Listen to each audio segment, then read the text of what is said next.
spend a little time talking about the logistics of the class and the syllabus, and then we'll go ahead and jump in, get started, try to catch up on the day that we are already behind on. So you're here. You found the lecture. Good job. We're going to meet Monday, Wednesday, Friday, 8 o'clock. Lecture only in this class, no recitation. And here we are in Smith Lab. Even though I tried to tell you it was Scott Lab. Glad you guys made it here. My name is Mark Risser, and I'm going to be your instructor for this class. There's my email and office. And still waiting to figure out what my office hours are. The office hours will actually not be in my office. There's a shared tutor room for this section. There's 2 other lecture sections of this class, so all 3 of those groups will be having sort of a shared tutor room that you can head to. That's 134 Calkins Hall, and I'll keep you guys posted on when I specifically will be there.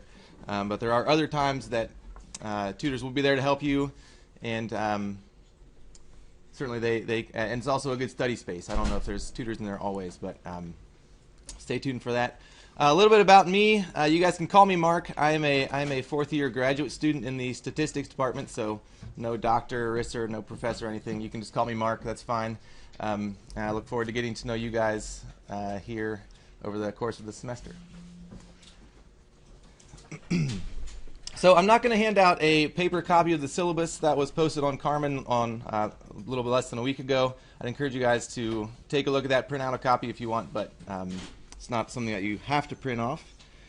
But just make sure to take a look through that thing. That is a contract between me and you, and in there has my expectations for you guys in this class, and also kind of what we're gonna cover in this class. It has a list of all the topics we're gonna cover.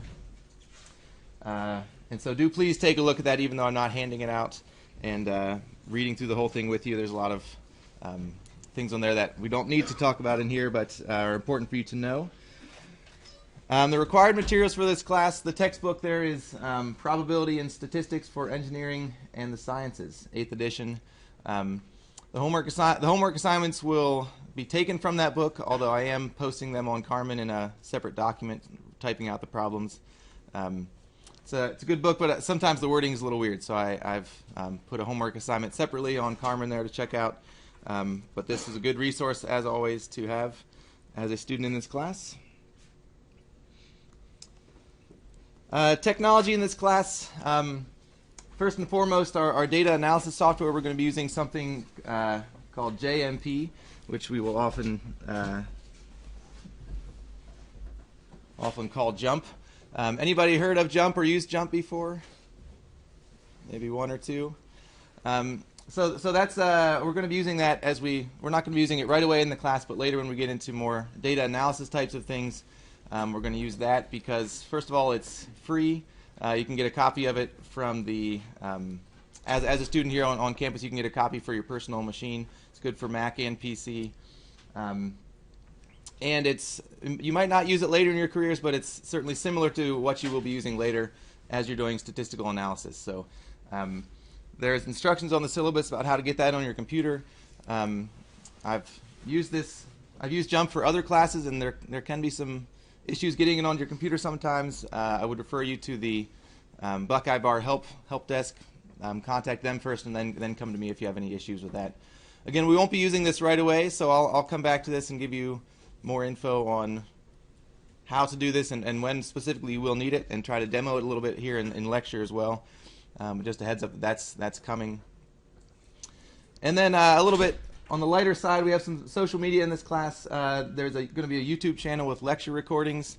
We're recording the lecture right now. You should be able to hear my voice, fingers crossed, hopefully, and see what's on the screen. And then, of course, I'll be annotating notes on the screen here as we go. That you can check back to. Now, I wouldn't. I hopefully will not make any mistakes technology-wise, but I wouldn't count on those recordings as a way to experience what's in lecture.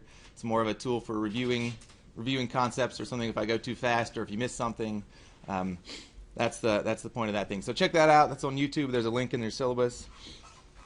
And I'm also going to be doing something called a back channel in this class, and this is through its website called Today's Meet. So let me switch over and show to you here. So here's the back channel, and this is what I'm looking at on my computer here. So Of course, this is a normal class. You guys are all here, so you're welcome to raise your hand at any time. Ask me questions. I'm all about that. If you feel, if you'd rather send a message in this way, you can send it, and I'll see it and try to respond to it in a timely manner. You do need to be on your laptop or a smartphone for this. There's no texting or anything like that, but you can type in and just you have to enter your name. You can just type in guest or type in whatever you want to, and then you can type things that will pop up, and I'll see it kind of scrolls through there like a news feed will. So there's something called a back channel. It's a way for us to communicate sort of non-verbally in class, and you're not required to use this or anything, but it's an extra resource there if that's something that you're interested in doing. And the website is there, todaysmeet.com/stat3470. So there are two sort of extra options that I'm providing for you guys in class. What happened to my pen? Next thing to note from the syllabus, I guess, is that the grades will be just homework and exams. So the 9 homework assignments will count for 25% of your grade, although the lowest one will be dropped. So actually 8 homework assignments will count for that part of your grade. I will ask that you turn in your homework in lecture here before class starts, and I'm going to be a stickler about no late assignments accepted. I'm dropping one of your grades, so I think that's your catch if you have an emergency or something like that. But if you are going to miss class or anything, please do let me know. If you can turn it in before lecture, some other time that works, we can make a special arrangement there. But no Dropbox, nothing like that for this class. Please do bring your homework assignments in class. And then we're going to have 3 exams. Each of those are going to be 25% of your final grade. They will actually be non-cumulative, insofar as that holds in a math stat course. Of course, we are always building on what we've learned earlier in the course, but sort of formally, the exams will cover sets of chapters and will not overlap there. So, and all that's listed in your syllabus, when those exams are and what their coverage is going to be.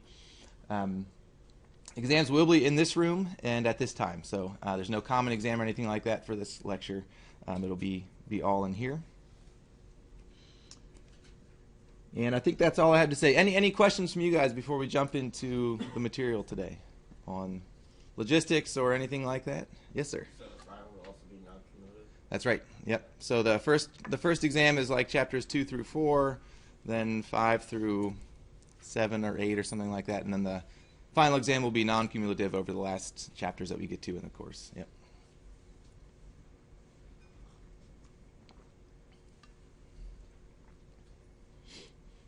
Any other questions, comments? Sorry, it is a little tight in here. I know. I think the enrollment for this course was capped off at 100, and there's exactly 100 seats in here, so it's going to be a full house most of the time. Get comfortable with your neighbors there. Maybe one other comment I'll make is that I am posting note outlines on Carmen as well, so there's Word and PDF documents there. Hope you guys were able to find that. Again, you don't have to use that, but it's a great way to sort of save time on some of the wordy things you can have written down and just fill in the details on your own. I will be working through examples and whatnot, though, here on the main screen, so that's what you'll be filling in. But do check there for those note outlines. First 3 chapters are posted. The notes aren't going to change, so you can go ahead and print all those out if you like to have those with you. If there are no further questions, we can go ahead and get started. And hopefully my tablet PC doesn't crash on me. It has a habit of doing that sometimes. So anyway, starting in this course, we're going to be talking about Chapter 2, which is called Probability in your textbook. And here's sort of a little bonus slide. Your notes start on the next slide, actually. But just to give you a brief explanation, that probability is sort of the foundation of what we're going to talk about for the rest of the semester. So this is a very important thing for us to get a good idea of for what we're doing for the future in this class. Have any of you guys had a probability class or taken anything that has involved some probability or anything like that? Anybody? So a few people. We all know what probability is, right? It's kind of the odds of something happening or whatever. We'll give a formal definition later, but so glad some of you guys have some experience here. so it's kind of, it's good to learn because we'll need to use it later, but it's also can be used to answer a variety of what I would say are interesting questions. And sort of the classic examples for probability are all about gambling and betting and all these types of things. So bear with me on that one. But you can use it to answer questions like, what are my chances of getting a certain hand of cards when I'm playing poker? 3 of a kind, full house. We could figure out what are the chances that at least 2 of you guys in this room have the same birthday. That's sort of a classic probability problem. We could think about something like, if you want to play the Ohio Pick 3 lottery, there's a bunch of different ways you can play that. Which one of those is going to give me the highest expected winnings? So what's kind of what's the best game for me to play? All these questions are going to be able to be answered using the tools of probability. So that's kind of where we're starting in this class, and that's where we're going as well in this chapter. But before we can get to the fun stuff, as usual, we have to spend a little time talking about definitions and get kind of a foundation here for terminology and how and rules for doing probability and all these good things. So starting off here, a few definitions. We have something called an experiment, and that's going to be our very generic terminology for anything that in which the outcome is uncertain. So maybe that's an activity, maybe it's a process, could be anything really. It's a very generic term at this point. So the point is that we don't know what the outcome will be, right? The outcome is uncertain, but we know what outcomes are possible. And that's the outcomes that are possible are what we're calling the sample space, which we're going to denote using a capital S. And the sample space is kind of a set notation. It's just the set of all possible outcomes of that experiment. So again, very generic at this point. Could mean anything really. So think about a few examples here. Each one of these 3 things, these are all experiments.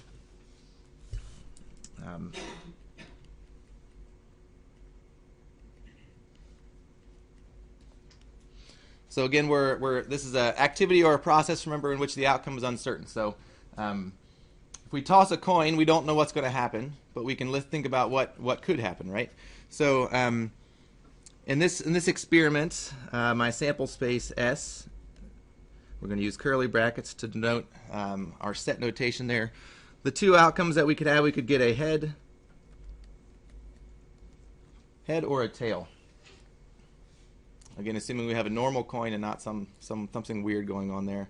And we can also, we're going to do lots of abbreviation. We're going to say we could get a head or a tail, capital H or capital T. So again, very, very basic at this point. Just think about what an experiment is. We don't know. Flip a coin, we don't know what's going to happen, but that's the 2 possibilities that could happen. So similarly, if we toss 2 coins, we could get our sample space. Again, we don't know what will happen, but what could happen is we could get both those coins could be heads. The first one could be a head, the second a tail. The first a tail and the second a head, or they could both be tails. So if I toss 2 coins, that's what could happen. Question, yeah? So the sample space order does matter? So in the sample space, does order matter? No, it does not matter. So you could write these things in any order. It would be totally fine. The head tail is not the same as tail's head. Correct. So I misunderstood the question. As far as order of the coins happening, could matter or could not matter, depends. In this case, I'm saying that it does matter. So I'm thinking about I'm flipping the first coin, seeing what happens, and I'm flipping the second coin and seeing what happens. So yeah, so head tail means I got a head in the first coin, tail in the second. But yeah, that will be. We'll talk more about that later, whether order matters. Great question. Lastly, last example for you here, if we're examining 3 fuses in a sequence and determining whether they are defective or normal, our sample space down here, similar to the heads and tails situation, we could have all 3 of those things be normal. We could have first 2 normal and the last one not, and so forth.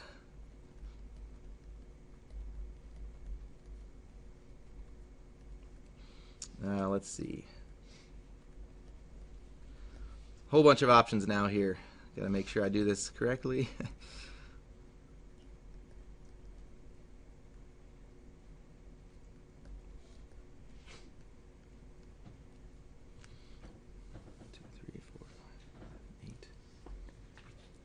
Okay, I think that's all our options. So again, if we have 3 fuses in sequence, we want to see which ones work.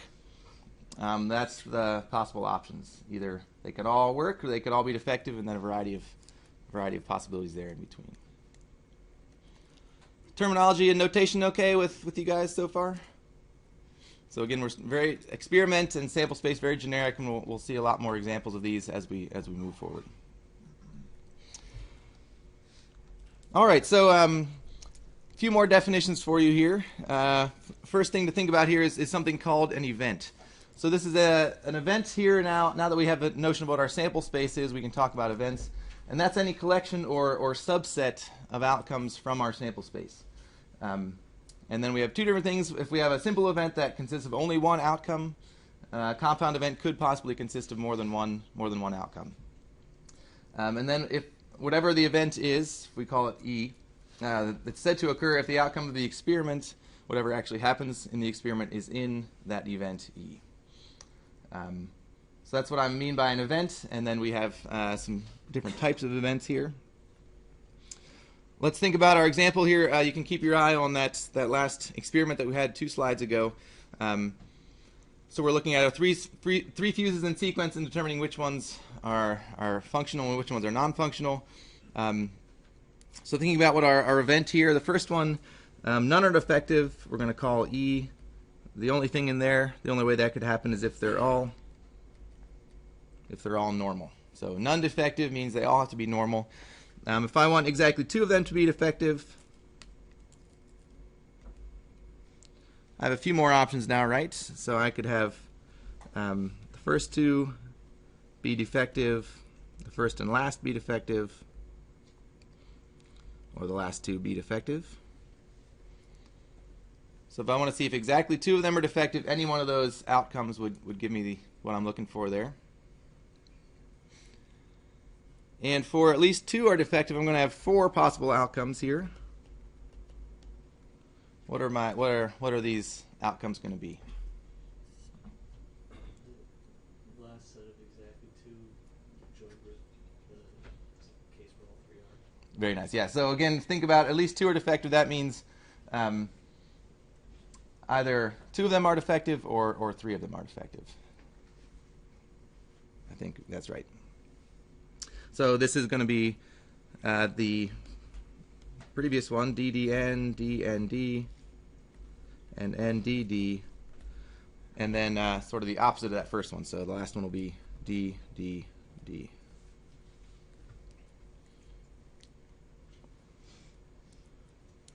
So again, sample space is a list of all possible outcomes and then various events that you could think about. An event could be anything at this point. It could be whatever you're interested in.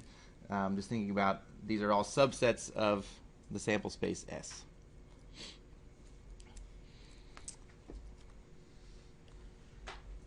All right.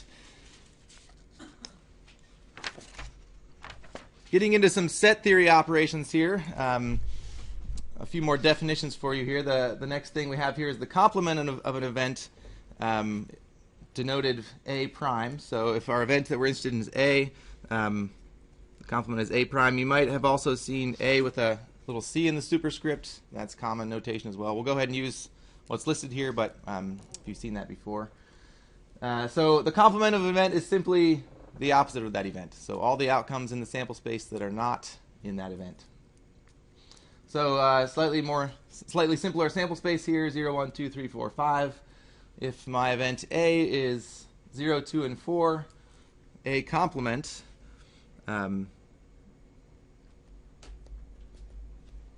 is going to be everything from my sample space S that's not currently in that's not in A. So that's just going to be 1, 3, and 5. So the little prime that you see next to a letter for a event is complement, which means sort of the opposite of. And slow me down if I'm moving too quickly or anything here. So that's our complement. The next set operation that we have is something called a union. And our definition here is for 2 events A and B, the union is the event consisting of all outcomes that are in at least one of A or B or possibly both. So anything that's in A or B or in both So as long as the outcome is in one of your events, it's going to be thrown into that. And the notation here is A with this sort of U-looking thing thrown in the middle there. That's going to mean union. So that U is going to stand for union. And then the other keyword to look for here is or. So when you see A or B, means the same thing as A union B. So kind of intuitively, A or B, the event is in either A or B, or could also be in both. So if, again, same sample space as before, 0, 1, 2, 3, 4, 5. If A is 1, 2, and 3, and B is 2, 4, and 6, I guess my sample space is different now. Well, that's okay. The union of A and B, again, is going to be everything that's in A or B or both. So what's going to be in the A union B?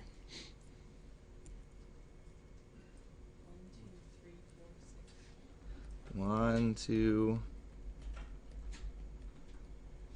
Perfect. So note that we didn't put 2 in there twice, right? So even though 2 is in both A and B, we're only listing it once. So no double counting going on here. So that's the union, and sort of the other main set operation that we have here is the intersection. So again, for two events A and B, the intersection is the event that has everything that's in both A and in B. And this is our symbol for intersection. Sort of the upside down U, the upside down version of what we saw on the previous slide. And the keyword here is and. So union and or go together, and intersection and go together. So kind of helps you remember what we're talking about here. So again, the same two events, A and B. What is going to be A intersect B? Just 2, exactly right. So that's the only thing that those two events both have in common. So intersection just means has to be in both of the things that you're looking at there, both A and in B.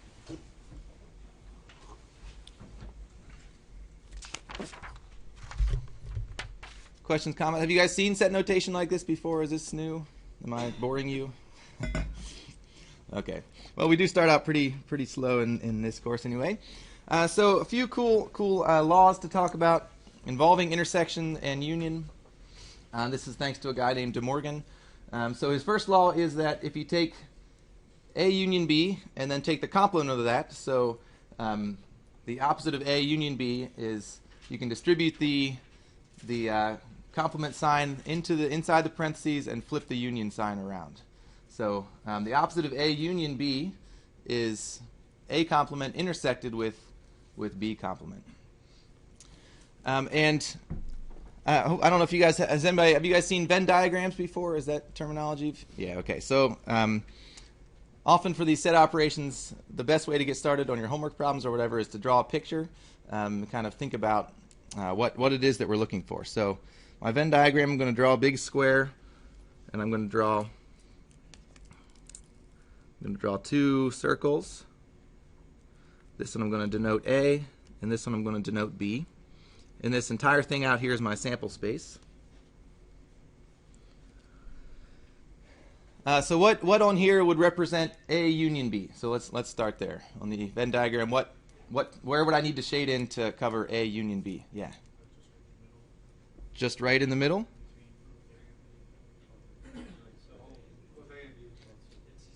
Yeah. So that's part of what we want, but we also want to include everything that's in A or in B or both. Yeah. So union there, we want everything there. And so A union B complement.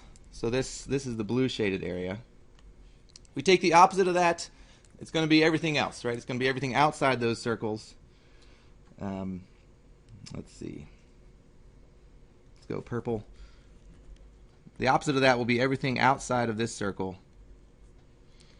And if you think about it, that can be obtained by taking the opposite of A, so everything that's not in A, and intersecting that with everything that's not in B. So that's kind of your visual proof for why this is true.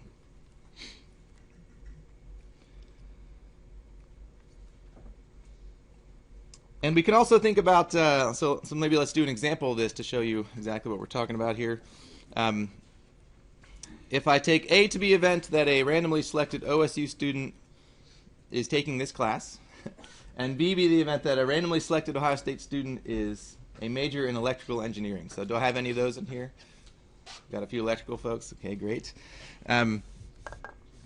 So then, thinking about this, I want the union of A and B, and then the opposite of that. So I'm taking the union of A and B, and then the opposite of that. So what that is in words, that is a student is in Stat 3470, or is majoring in electrical engineering. So if I want the opposite of that, what De Morgan's rule tells me is that, or you can kind of think about in words, that means that the student is neither in 3470 nor majoring in electrical engineering.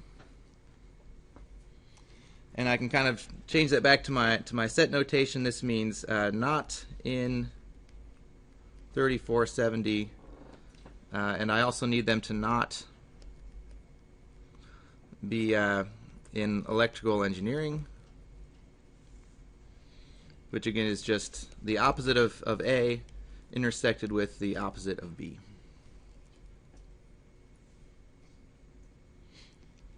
So there you go, proof by picture and now by example, which is the best way to prove things, right? All right, so that's the first De Morgan's law. That was a joke, by the way. I don't know. You guys will pick up on my sarcasm at some point here, maybe. So sort of the opposite of that first law is doing it the other way around. So this is same idea. I can distribute the complement sign inside the parentheses and change the symbol in the middle. So the opposite of A and B, the opposite of A intersect B is A complement union B complement. So let's again draw a picture. If this is A and this is B, first of all, so what on here represents A intersect B? Yeah, now it's this little football shaped area in here. So that's again our color there. And then thinking about the opposite of that, so A complement union B complement. So A complement is everything out here, right? That's everything that's not in A. But if I also want to include now everything that's not in B, I get to fill in the rest of A, the rest of that A circle there, because that part is not in B.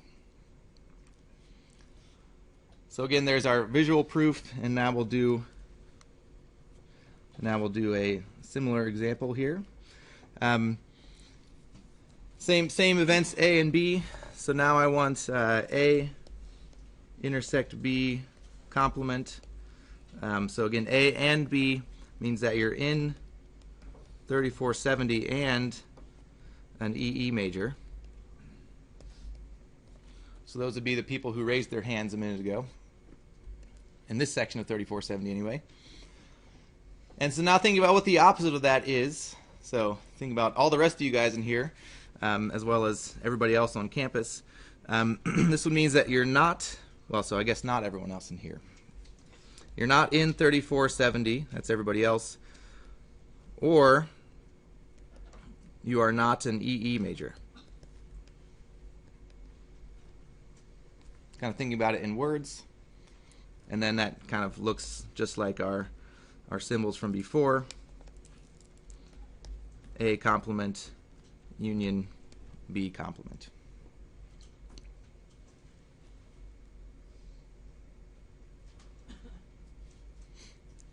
Everybody okay with that?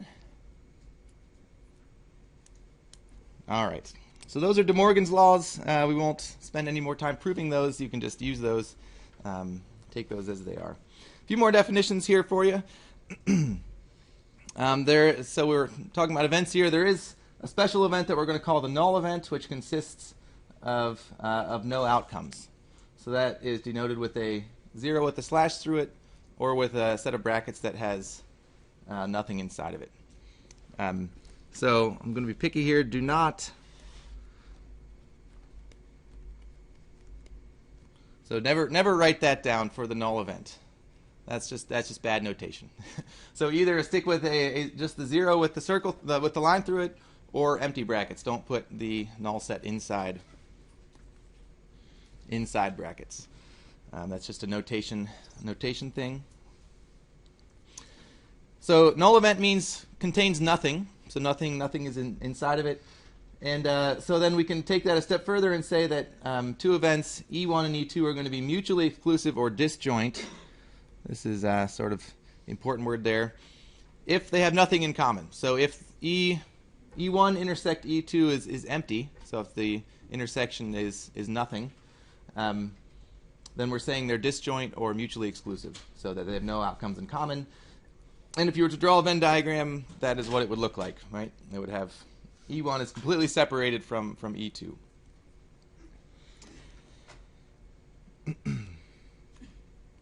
Okay, so back to our fuse example here. If we're examining 3 of them in sequence, we have A be the event that exactly 1 is defective, and B is the event that at least 2 are defective. Jot these down quick. A will be D and N, N D N, or N N D, and then B, we've seen that one before. That's D D N.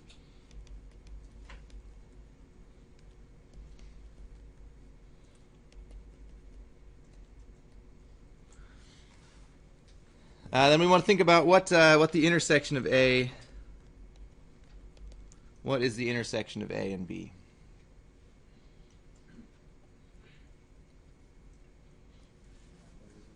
There is none, right? It's the empty set, so that's going to be right there. You could also put the empty brackets. So here, A and B are examples of disjoint events. So A.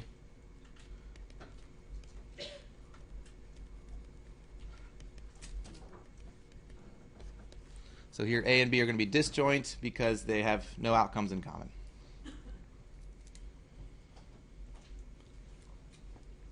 All right, I think this is all pretty straightforward so far here. Let's do a quick example to finish up section 2.1 here, and then we can forge ahead.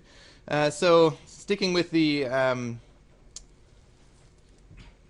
sort of electrical examples here, if we have 3 components that are connected as they are at the bottom of the screen here and in your notes, we can see that since 2 and 3 are connected in parallel there, for this whole thing to work, so from the signal to go from one side to the other, we need the first one to work, and we need one of the second 2 to work, right? So if either 2 or 3 works, then or if they both work, that would be okay too. Then the system will function. So that's kind of our setup here. And so let's think about all the outcomes in the sample space if our experiment consists of determining the condition of each one of these components. So if we want to list all the outcomes in our sample space, who can help me with a few of these? Start yelling them out.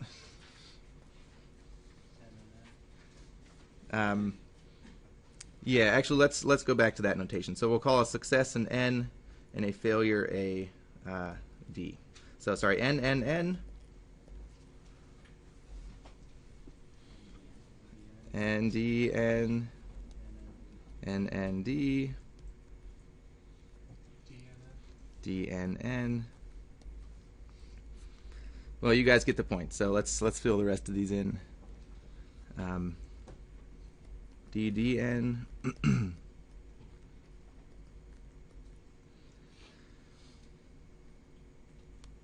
and D D and D D D 2 3 4. Okay, so same as before. So there's all the possible outcomes that we could get if we start a charge on one side and check all three of those things. Okay, so thinking about if we want our event A to be the event that exactly 2 of the 3 components function, this is sort of similar to what we saw before. Again, you can just pick out the ones from the sample space that have exactly 2 n's in them, right? So that's NDN, NND, DNN. I think that's it. So my sample space there, I can pick out a certain event. Yes, sir. Isn't it 2 of the 3 components do function? Oh, wait, that is. Yeah, as I was writing that out, that felt weird to me too. So n means good. That means they do function. Yeah. What if only 2 and 3 work and 1 doesn't? Doesn't complete the Okay. So what if only 2 and 3 work and 1 doesn't? That's the next question. So here we only care about do 2 of the 3. We don't care which 2 they are. Just we want to see which 2 of the 3 function. So good question. Did I see another hand? No. Okay, so that's event A. And again, these events can be anything. You could write down any other event here. I'm just throwing a few examples at you here. So now what outcomes are contained in the event that the system functions? So now we need to think a little bit. Again, now we need to make sure that the first one functions and then at least one of the second 2 to function here. So what events could go, what outcomes could go in my event here that the system functions? A little slower. NDN, right? So we need the first one to function. The second one could maybe fail, but as long as the third one functions, we're good there. Yeah, we could have them all be normal. Right, and then the first one has to be normal, but the third one is the one that could be bad. All right, so that's just some examples of events. We can think about what outcomes go in there. So if we want to write down 2 things here, the opposite of B is going to be everything in S again that's not in B. So we can write that down to be NDD N. Sorry. I changed the S and F lettering here. It's throwing me off a little bit. So the first one could fail, and then the second could be either DDN, or they could all fail. So if you're looking at the sample space, it's easier to see exactly what the opposite is.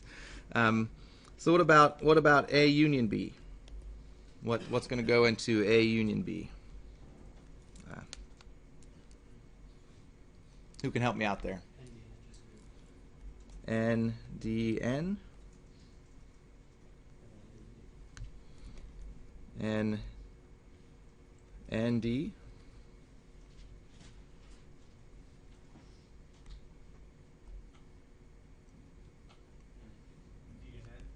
DNN. Exactly right. So again, if you're looking at the event A, it's easier to pick all those out. Again, that's all the events that are either in A or in B. So we could have just written down B and then tacked on whatever else was in A.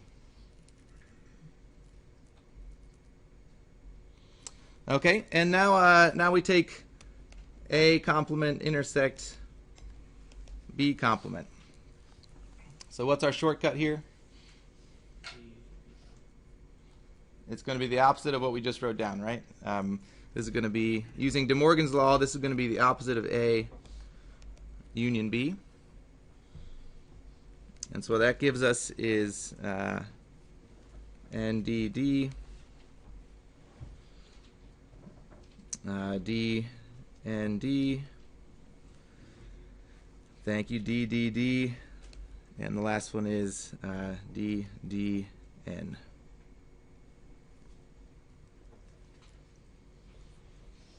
So just got to be kind of careful with making sure you have all the options covered, all the possible options covered. Questions, comments? All feeling okay so far?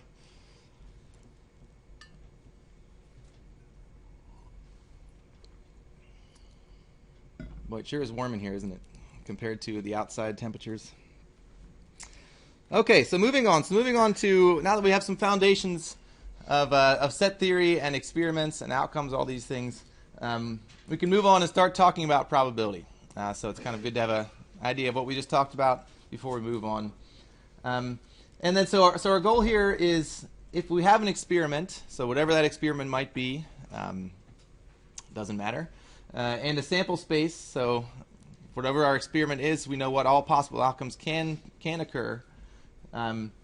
For each event A, so any subset of that sample space, we want to assign that event a number. And we're going to call that P of A, which in words is going to mean the probability of the event A. So if you're familiar with sort of function notation, f of x, same idea. P of A would mean the probability of A here. And again, that's a sort of a precise measure of the chance that event will occur. So started thinking about events, sample space, outcomes, all these things. Now we want to move into what are the actual chances that a certain event will happen. This is a very, very different discussion, but it uses that idea that we talked about first. So that's our goal. Is we want to for every possible event that we could get in our sample space, we want to be able to say what the probability of that event is. And so, sort of your intuition here, or an interpretation that we can go with here is that if A is an event consisting of some fixed set of outcomes, for whatever our experiment is, A is some fixed number of outcomes, then the probability that event A happens is sort of the long run proportion of the times that A happens, right? So the probability of A, we could say, is as we do this experiment over and over. So as we do the experiment n times and then let that n go to infinity, and let this little n of A be the number of times of that event that A occurred. That's kind of the idea of probability. So you roll a dice an infinite number of times and see how many times a 2 comes up, for example. That would sort of be your idea of the probability of it there. So sort of this long run idea that if you do something infinite number of times, this is what you'll get. What's the problem with this definition or this definition or this interpretation? Say it again. Right. Yeah. You can't do an experiment an infinite number of times, and even if you could do it lots and lots of times, that would just be boring, right? So, our problem here with this interpretation, I mean, that's a good way to think about it, maybe, but requires an infinite number of experiments and an infinite number of repetitions, of that experiment, and we're not going to do that. So instead, we kind of need to have some axioms to kind of figure out how we're going to start the foundations of saying what this probability is. And in some cases, it's very simple to assign probabilities. In other cases, it's very, very not simple, very unclear how to do that. So this leads us to the idea, some axioms here for probability. So if we take these three things to be true, so 1, 2, and 3, if we take these to be true, then those are all the axioms you need to establish anything else about a probability model. So these three axioms, are as we can see up here. So for any event, the probability is bigger than or equal to 0. So you can't have a negative probability. You can't have a negative chance of something happening. And then the probability of the entire sample space is 1. So thinking about these as proportions and not percentages here, you could also take this be 0 to 100%. That'd be fine as well. But the probability of the entire sample space is 1. So that kind of intuitively means if you do the experiment,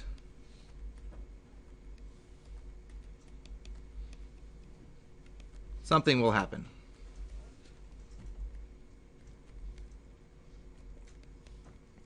So the idea is that if I do the experiment, something's going to happen. Something out of my sample space will occur. So the probability of the sample space is equal to 1.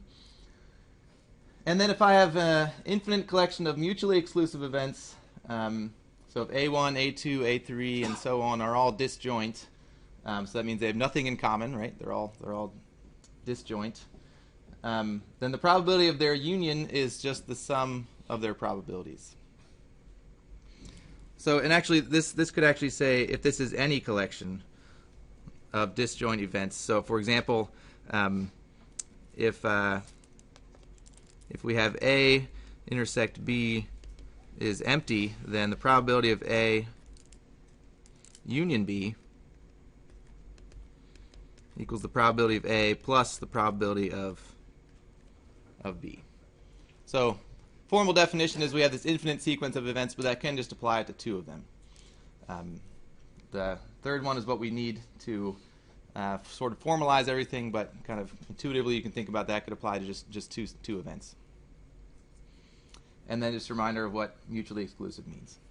So here are our three axioms of probability. This is going to be kind of what we use as a foundation to figure out all of our other rules for how to calculate probabilities. But again, this is all we actually need as a starting point to be able to prove everything else that we need.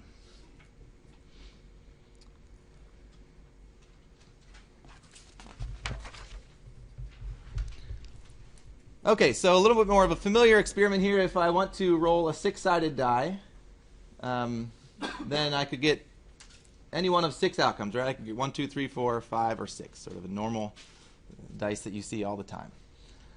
So here are two possible probability models for this experiment.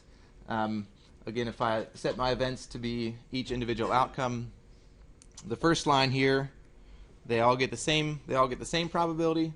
And in the second line, they don't all get the same probability, but we want to kind of think about what this probability model means.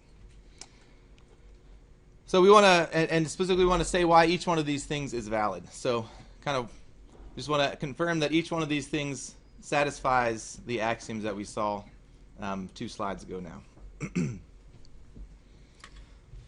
now. So why are both of these probability models valid? So take the first axiom, for example. Yes? All the numbers are greater than 0. So all of my numbers are bigger than 0, right? I have no negative probabilities here. And I could also have a 0 in there. That'd be fine if I had a 0. But I just want to make sure I don't have any negative numbers in there. So that's my first thing. That's good. What do I need next? They add up to 1, right? So if I add up all these things, in both lines I get a 1 there. So they're all non-negative. Well, let me say all probabilities are non-negative.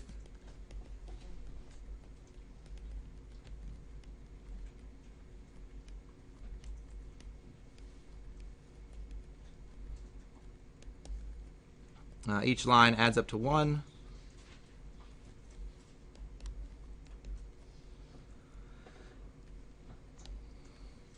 And then thinking about that last one, if we took disjoint events, that one is sort of, as long as these first 2 things hold, that third one sort of is, you don't really need to check it. But if I set up some disjoint events, we could see that that their probability would be the sum of those 2 individual probabilities. So like, for example, the probability of, on the first model, of A1 union A2, for example, is going to equal the probability of A1 plus probability of A2, because those events are disjoint. Very good. So I just need to make sure my probabilities are all non-negative and all add up to 1. That's what I need to make sure. Kind of my main thing I need to make sure. That's going to give me a valid probability model here. Questions, comments? You guys all with me still?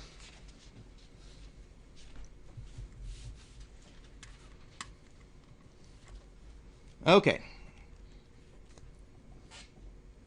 So in many cases, kind of what we just did is the easiest way to set up a probability model. So whatever our sample space is, list out all the individual outcomes, if those are something that we can write down anyway. Write down what all those are, and then tell me what the probability of each simple event, what each individual outcome has, and with the requirement that they all add up to 1. So that's kind of our easiest way to do that. And then once we have that set up, we can, whatever our events that we want to know, so rolling an odd number, rolling a 2 or a 6, whatever your event that you want to think about there is, you can just add up the probabilities of the simple events because they're all disjoint. So that's a good place to start. Again, we'll later see that this can't always be done, but this is a good place to start anyway. And in many experiments, kind of a classic way of setting this up is that it can be reasonable that all simple events are equally likely. So kind of like P1 on that first diagram, the fair die, where each number had a 1/6 chance of being rolled. So if we have n simple events, so there we had 6, then the probability each comes with the probability of each occurring is 1 over n. So those are all, again, you do it that way, they're all bigger than 0, they all add up to, and all of them add up to 1. So then if A is an event, then you can just count the number of events, the number of outcomes, in that event, and then just divide that by n is your probability of that event happening. So again, starting out very simple here. If my event is rolling an even number, so 2, 4, or 6, probability of B, I think we can all see that's going to be, again, each for the fair die. So we're using P1 from before.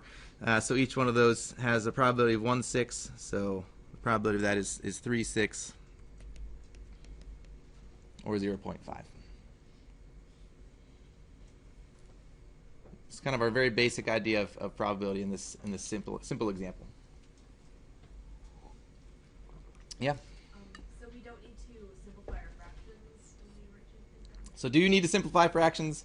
I'm not going to be concerned about that. So however you feel most comfortable writing that down is fine. And I guess maybe now's a good time to say this isn't a class where we'll be concerned about significant digits or anything like that. So be reasonable when you round your decimals, I guess, but I won't be taking off points or anything like that for that stuff. Good question. Okay.